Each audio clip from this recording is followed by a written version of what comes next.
大家好，欢迎来到公子沈频道，收看这期的公子视频。中国的国足最近丢人现眼，甚至他们输球输给了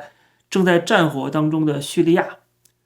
那么除了中国足球一蹶不振以外，日本却在世界杯的预选赛当中节节胜利，成为亚洲之光。但是与此同时，中国的反日情绪，对日本的仇恨，现在从政治也延伸到了社会，甚至走到了足球赛场上。那么最新的消息是，亚足联的联赛在武汉举办，小组赛第一场比赛就是迎战日本的浦和红钻队。因为中国国足的无能，让很多中国球迷寒心，所以他们把唯一的热情跟希望寄托在这些俱乐部比赛上。这次的亚冠首战，很多的球迷蜂拥而至，武汉体育中心座无虚席。虽然最终没有输球，打平了，但是中国的球迷跟中国国足一样丢人现眼，在现场上不断的秀下限。一个球迷协会的组织者还说，这一次的比赛输赢没有关系，要打出武汉人的风采。结果这些球迷们确实打出了中国的风采，给全世界展示出了他们的低素质。不仅在场上对着对面的这个日本球迷大骂八嘎，用日语骂八嘎。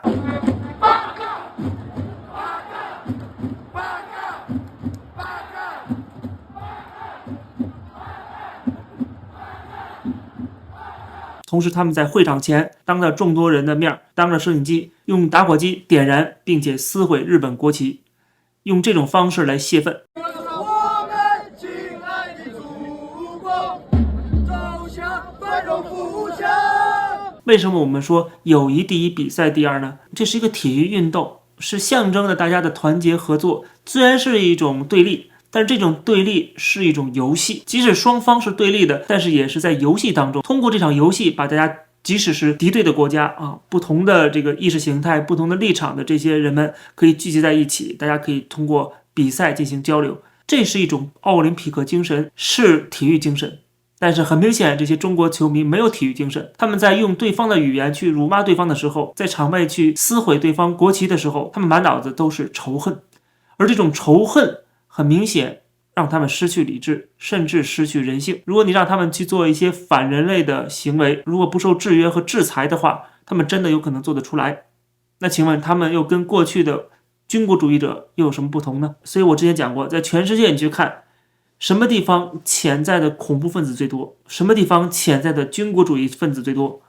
什么地方潜在的纳粹分子最多，这三个问题都有一个答案，就是中国。因为这些中国人上面还有一个共产党政府，所以还能够对他们有个制约。如果共产党管不住了，共产党的这个强制力手段，它的维稳力量不够了，那中国会冒出无数个希特勒，无数个张献忠。当然我们现在已经看到迹象了，就是这个政权也自己在逐渐的转变为军国主义，所以他也会去纵容下边的人去做这些事情，去煽动狭隘的民族仇恨。所以这也为什么在日本排海的事情上，中国是闹得最起劲的，是反对声音最大的。其他国家顶多是有一些部分民间的环保团体反对比如说在韩国，但是中国是从上到下，从政府到民间，然后铺天盖地的媒体一边倒的去指责日本，痛骂日本，完全不讲科学常识，甚至编造出一大堆的阴谋论来。这明显就是有意的在搞事儿，在挑拨离间，挑拨中日两国人民之间的仇恨。共产党通过这种方式可以增强自身的凝聚力，但它损害的是中国的国家形象。中国人好不容易在改革开放期间慢慢的变得越来越开放，越来越成熟，越来越理性的这样的一个趋势完全逆转。这次还不是中日两个国家的比赛，这国足根本都够不上人家，现在是两个俱乐部之间的比赛居然能够把俱乐部之间的比赛能够拔高到民族仇恨的程度，去烧人家国旗。中国人对日本的仇恨基本上都是被煽动起来的，他们仇恨对方，但对方其实没有做什么。今天的日本人又不是过去的军国时代的日本人，但是他们就把过去的仇恨转嫁到现在的日本人身上，而且他们还特别无脑，没有常识。这次比赛当中在武汉体育中心的比赛当中，他们居然还把这个日本这些球迷身上的衣服的图案给看错了，或者是故意看错了。网上就有球迷的组织说，有几个日本球迷他们身上的定制衬衫图案是日本皇军的图案，他们公开举报说日本人辱华。反正这中国的辱华的这个标准太宽泛了，怎么着都算辱华。其实你非要说辱华，那就辱华吧，因为这个图案实际上不是日军的图案，是解放军的图案。怎么回事呢？这张图我们都看到了，这是来自一张2006年创作的版画。这张版画是根据1989六四事件当中在天安门广场上的一张真实照片绘画出来的。这张照片是六四时期最早出现的一张有荷枪实弹的照片，拍摄时间是1989年的5月20号。当然后来发生了什么我们都知道。那么你说这些日本球迷身穿六四题材的解放军士兵图案的让衬衫，非要说他们辱华，那我也没办法。但是有些不怀好意的网友编出来什么101师团这样的说法，那就是故意在挑事儿，把这些日本球迷也给他们扣上军国主义的帽子。但谁才是真正的军国主义？谁才是反对自由民主呢？我反而要为这几个日本球迷竖个大拇指。至于留在中国的那些日本人，做生意的也好，定居的也好，我相信最终他们还是要离开中国的。我相信对他们来讲，中国未来一定是不安全的。但如果他们为了眼前那点利益留在中国，最终被打成日本鬼子，那也是他们自己的决定，那我们也只能尊重他人命运了。不过对于这些唤醒大家对六四记忆的这些日本球迷，我觉得真的是好样的，他们既有勇气也有智慧，借由这样的一个比赛现场来让中国人记住曾经发生的历史，时刻提醒中国人，解放军的枪口随时可能会对准你们。那么接着我们再看另外一个女生，也是在日本留学生活，她跟其他的那些爱国网民一样，为了表现自己的爱国，反对日本的排海，她拿着5星红旗展示自己的爱国情怀。不过她所在的地方是日本，她曾经发了一段抖音影片，说自己在日本买的地，自己的土，自己的地，举了一个5星红旗来证明自己的爱国，说中国的国旗永远在日本上空飘扬。他这个意思难道不是在证明日本尊重个人权利，尊重个人自由吗？你在中国在自己的土地上举一个日本国旗试试，举了这么一个日本国旗在抖音上面试试，看看删不删帖，封不封号，或者发在任何的日本的媒体平台上面。他发了这个之后呢，也有很多人留言说让他回到中国去，甚至还有人留言说让他把情报带回来。最终他真的回国了，当然至少他自己是这么说的。结果他刚回来就后悔了，我们看看他到底怎么说的。盼儿回国发展吧，盼儿回国发展吧，不能在日本当走狗、当汉奸、当卖国贼。我听你们的话了，我回来了。回来之后我干点啥？你们说我能干点啥啊？小学未毕，连个文化也没有，找了好几天活也没找着。做买卖吧，整点散户，投了几十万搁里头了。到现在一点起色都没有，这不要把我赔里头吗？你们是把我喊回来了，喊完回来呢，没有一个人管我了，谁管我？你说你们谁管我？一门告诉我回来吧，回来吧，国是回来，这眼睛瞅瞅，老上火了，他上火都上大了，这回城市上火了。回是回来了，你说那在日本闭着眼睛真事儿的朋友们，18000的一个月还能挣吧？就平胖，多多少少还会点日语吧，当个小翻译也能挣个18000的。这回来了，我跟谁翻译去？我翻译给你啊，你能听啊？非然让我回来，这不回来吗？大眼瞪小眼，这会旺妈妈掉馅饼吧，也掉不下来了。这家把我愁的，回来了1个礼拜净花钱了，花出去大几十万，到现在一点没收，花就往出拿。日本的官司。日本的贷款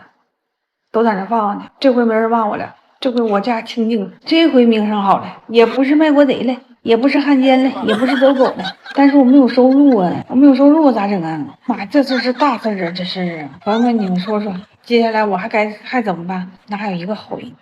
老让我回国。我不知道他这是表演啊，就像之前拿着5星红旗在日本的国土上表演，还是说他真的是生计有问题。他说他现在不是二鬼子了，没人再可以骂他是汉奸走狗卖国贼了，因为他回到中国了，但是他生计有问题了。那从这儿可以看出他也不是那么爱国嘛，他还是觉得自己的生计比爱国不爱国更重要。他这隐含的意思是，我去在日本当汉奸，我还有钱赚呢，非让我回来做爱国者，回来了之后却赚不到钱了，流量都少了。我估计他早晚还是得回到日本。他拍这个影片意思也是为他今后回日本铺路，省得以后他回到日本了，别人会骂他说你既然都回来了还要回日本，你是不是不爱国？他想堵住别人的嘴，但问题是他越描越黑，你越说自己生计有问题，然后最后你回到日本，最后还是证明你有奶就是娘，并不是真的爱国，并不是像你自己说的那么爱国。5星红旗只不过是一个表演工具而已。那可能这些人会去狡辩说我们就是爱国，但是我们为了生活生活在日本，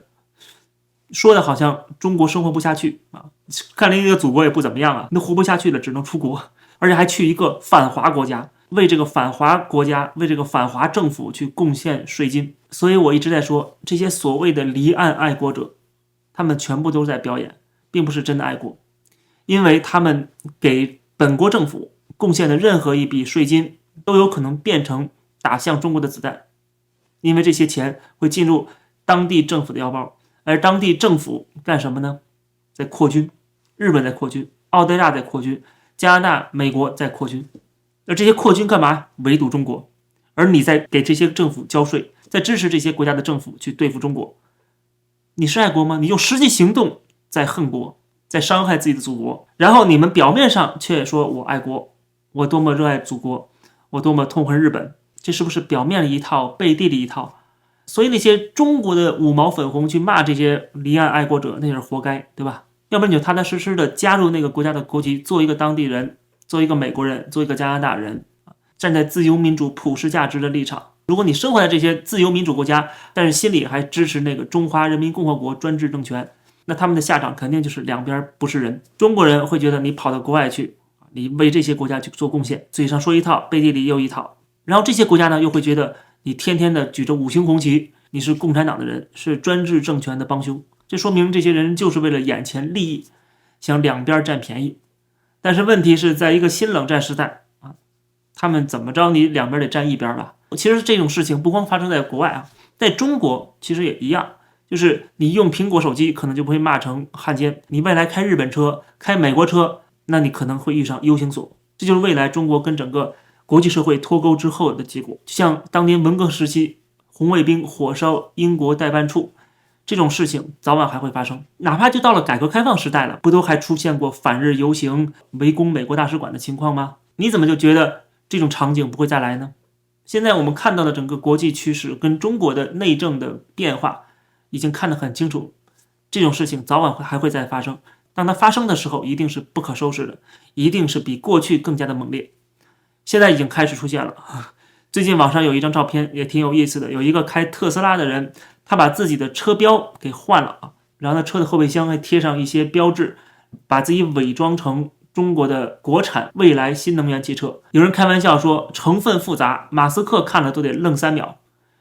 他为什么要包装自己？就是试图骗过警察，这样的话他作为一个特斯拉车主就可以上高架桥了。因为在有些地方特斯拉汽车会被歧视，第一就是因为它太高科技了，中国政府害怕它能够获得国家秘密啊，因为中国处处都是秘密，毕竟是个封闭的独裁体制。然后第二呢，就是它是美国车，中美关系跟中日关系一样啊，现在都不怎么样，而且是越来越差。但是中国的中产阶级啊，他们知道什么东西好啊，苹果好，特斯拉好，他们知道，所以他们还是会买好的东西。但是你虽然买了好的东西，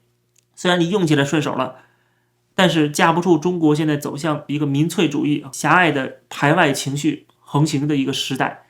那么这些人可能就要倒霉。我们之前讲了，特斯拉在中国处处受阻，现在苹果手机也遭到华为手机的狙击，这还不是普通的商业竞争关系，是整个国家机器都在这些国企国货的背后去对付这些外资。这时候也有人嗅到了商机，在淘宝上开店卖车标，是特斯拉改成蔚来汽车，还有就是卖手机壳，把你的苹果手机伪装成华为手机。我之前讲了，特斯拉车主处处的被歧视。那最新的消息还有一个是在山东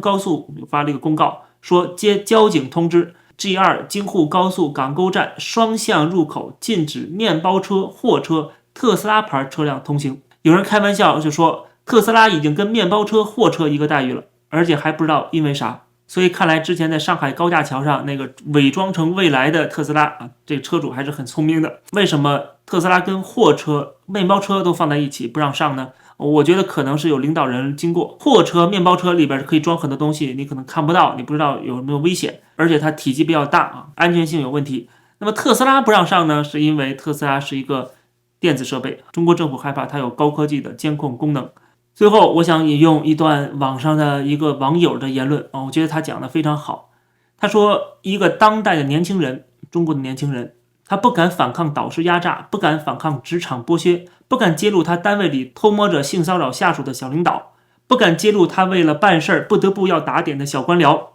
但是他敢于对抗这个世界上最邪恶最凶残的势力，美帝国主义势力。敢于揭露这世界上最阴险、最黑暗的事物，西方资本渗透掌控全球的图谋，他敢于且只敢于与世界上最黑暗、最邪恶的事物做斗争。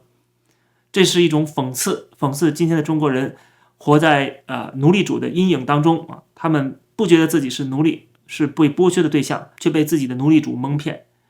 跟着奴隶主一起反对奴隶主的敌人，而这些人反而是希望他们能够得到解放的人，而那些已经觉醒的奴隶还被他们扣上汉奸走狗卖国贼的帽子，这就是今天在中国现实的荒谬。好，感谢收看这期的公子视频，欢迎大家点击订阅这个频道，也欢迎大家加入会员来支持我。我们下期节目再见。